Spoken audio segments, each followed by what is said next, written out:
Welcome back to Smiles for Miles, where we are searching for contentment and wholeness and peace in a world that is largely uninterested in our finding those things. I am Smiles, and I'm currently serving a prison sentence for having an addiction problem to the wrong things. Currently on house arrest. All right. So let's get to it. Today, I want to talk about the dangers of trapping ourselves in inauthentic roles in our lives. This means people pleasing, never saying no, being too nice, suppressing our true emotions. In other words, conforming ourselves to ways of being with the people around us that is not true to ourselves. And there's actually a lot of evidence that I've come across that suggests this is not a good way to resign yourself to being. All of the references to studies and quotes that I provide today all come from a book called When the Body Says No, The Cost of Hidden Stress by Gabor Mate, MD. He's an author that I've really been enjoying a lot of lately. So let's get into some of these findings. And we'll start with the overwhelmingly similar personality traits of people with ALS, also known as Lou Gehrig's disease. So I'll just read to you a little bit from this. In a 1970 research article, two psychiatrists at Yale University School of Medicine, Walter Brown and Peter Mueller, recorded dramatically similar impressions of ALS patients. They conducted a study on this and produced a paper.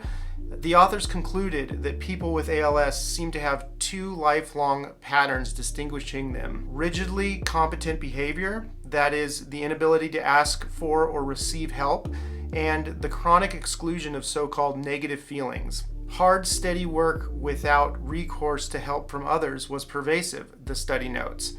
There seems to have been a habitual denial, suppression, or isolation of fear, anxiety, and sadness. Most expressed the necessity to be cheerful. Some spoke casually of their deterioration or did so with engaging smiles.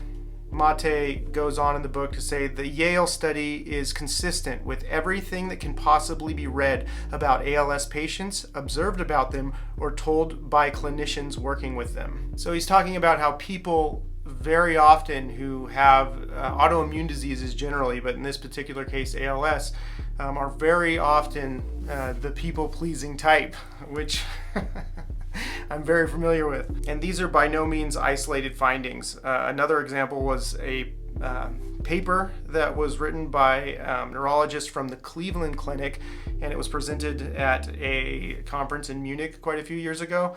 The paper itself was titled, "Why Are ALS Patients So Nice?" Here's a quote about that paper from that presentation. It discussed the impressions of many clinicians that people with Lou Gehrig's disease nearly all seem to cluster at the most pleasant end of the personality spectrum, in contrast to persons with other diseases. So at the Cleveland Clinic, which is a major referral center for patients with ALS, quote, "Niceness is commonly perceived by staff to be a feature of the ALS personality." This was reported by Dr. Asa J. Wilborn. His article noted, "This occurs so consistently that whenever the EDX technologists," which are like the diagnostic technicians for this EDX screening that they do for ALS patients, whenever the EDX technologists have completed their work and delivered their results, they usually accompany it with some comment. For example, "This patient cannot have ALS. He or she is not nice enough."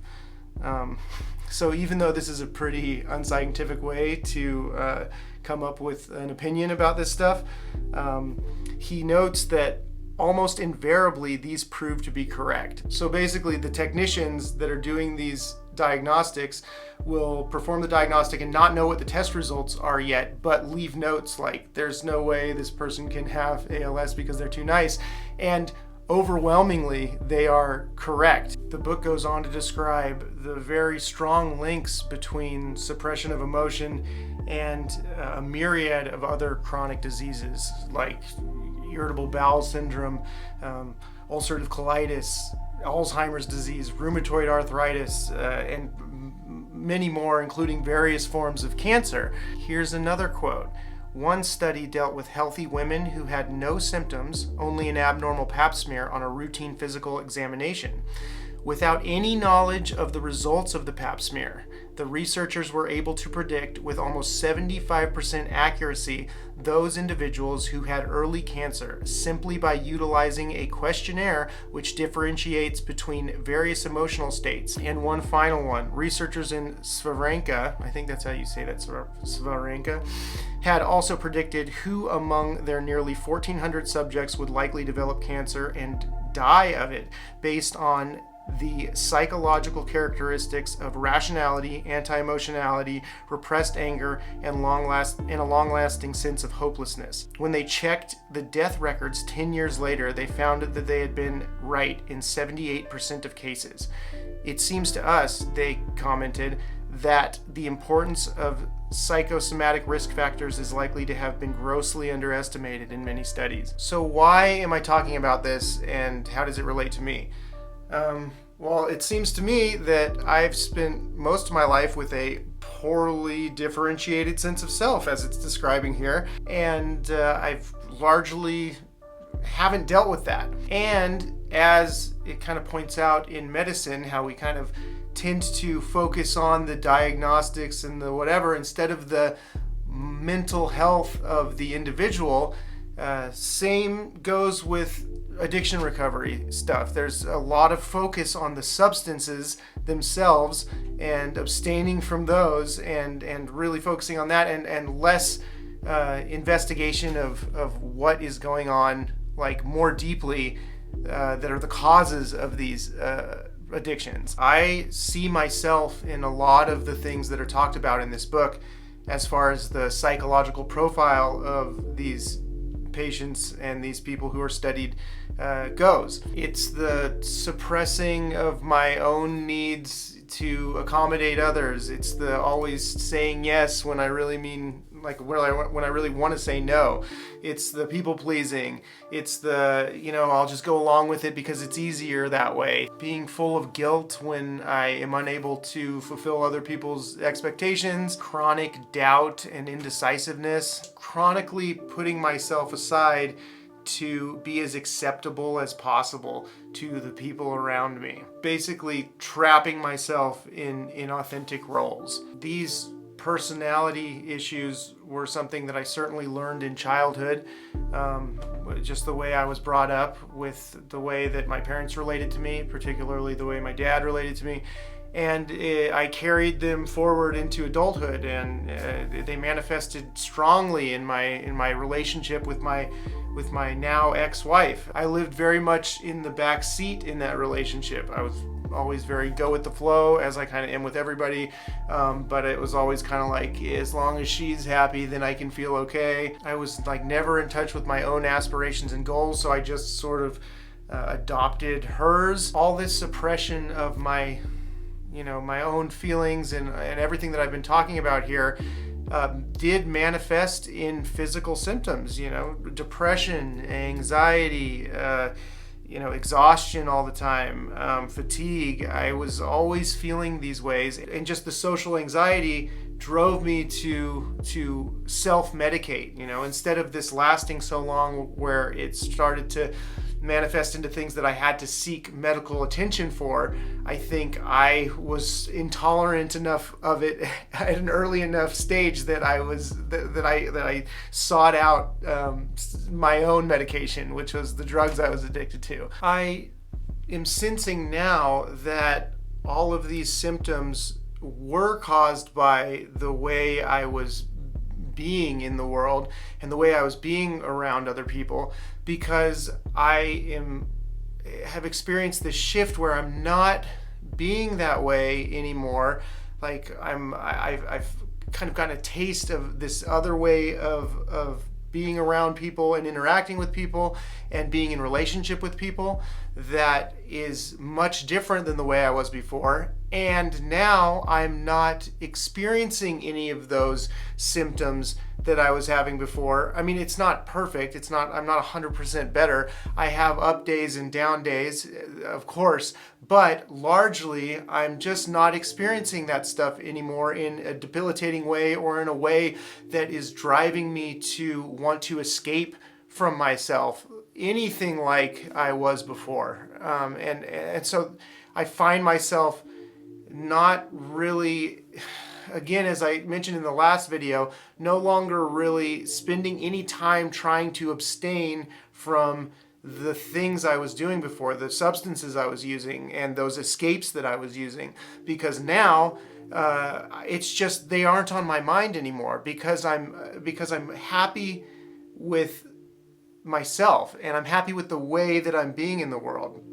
And what is this new way of being in the world look like compared to the way it was before? Well, what I'm experiencing is, as I've come to learn from something called family systems theory, which was also in this same book, is that I'm experiencing a healthy sense of differentiation. And this is the kind of definition of what differentiation means. The ability to be in emotional contact with others, yet still autonomous in one's emotional functioning.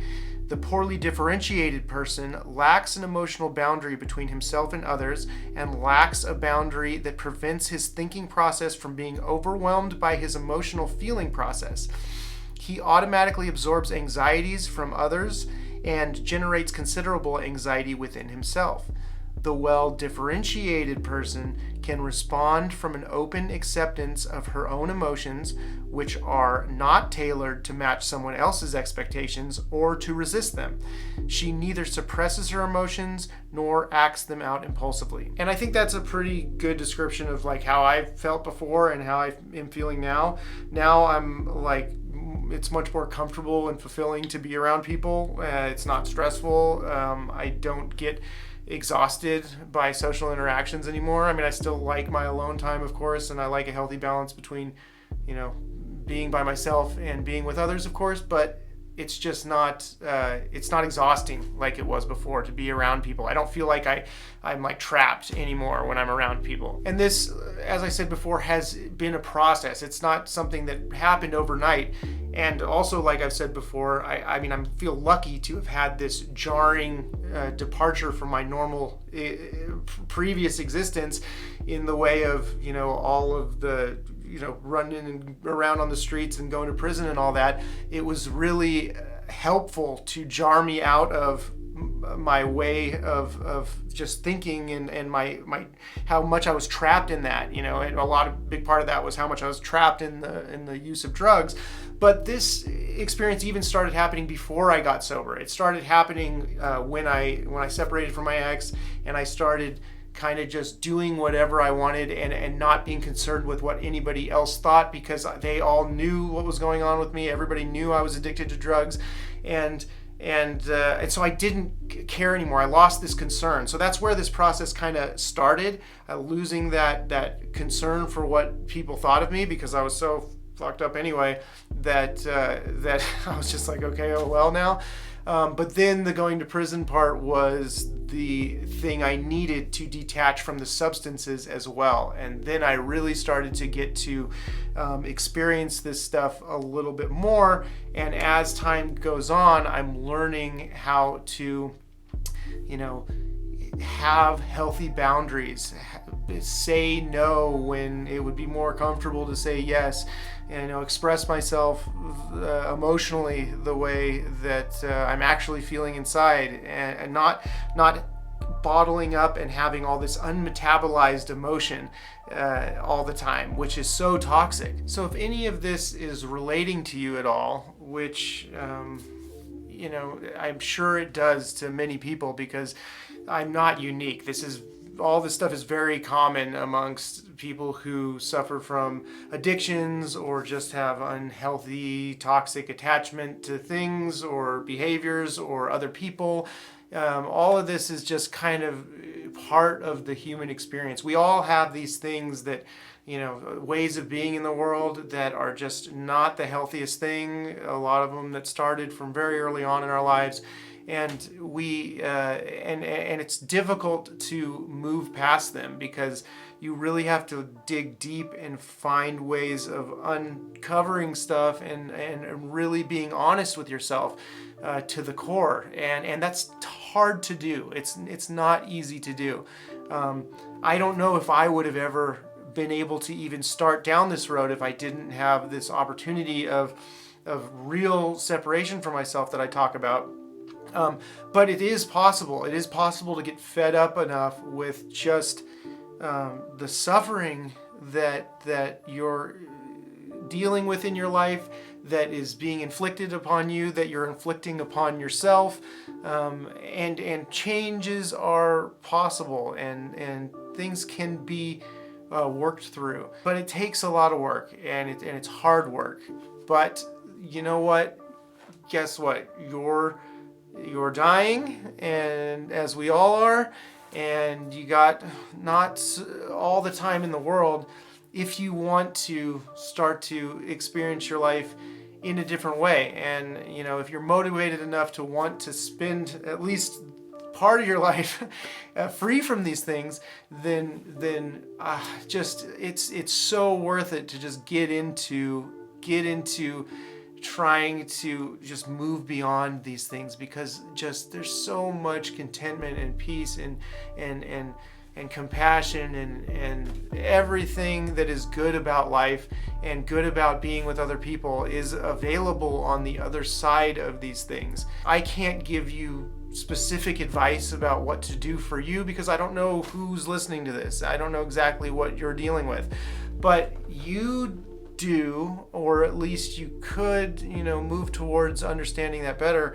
It's just about, realizing that you don't have all the time in the world left. You don't know how much time you have left, and life is happening now. It's not going to happen later. It's happening now. So these things are things that we need to get interested in, as soon as possible. I don't know. It's hard for me to tell, I don't want to be preachy in these things. I want to share my experience and share what I think about stuff and share what I'm learning.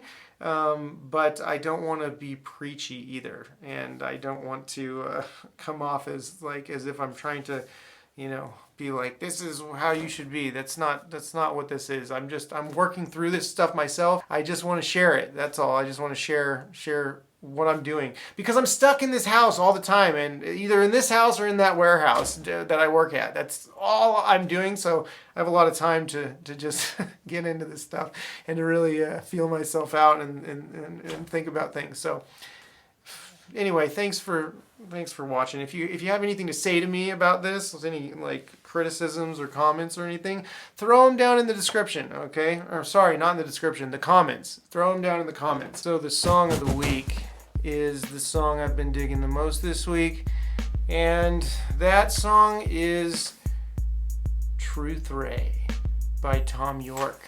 Thom Yorke is, of course, the lead singer of Radiohead, and this is from his solo work. I'm obsessed with Radiohead. I'm obsessed with Thom Yorke, and this one caught my ear again this week. I've been very familiar with it for a long time. I just love it because it's so subtle and just so repetitive, and but it just evokes a very kind of eerie, specific mood, as many of Thom Yorke's things do. But this one specifically, I was really soaking into my bones over the last few days. So check it out if you're interested. I always put these in the description, by the way, all of the links to the song of the week. I'll put a link to it on Spotify and it on Apple Music and it on YouTube too. So if you just are not into finding it, you just go down there and click on one of those things and it'll take you right to the appropriate version of the appropriate song that I'm recommending. Anyway, take care of yourselves. Be good to yourselves, and I will see you next week. All right? Cool.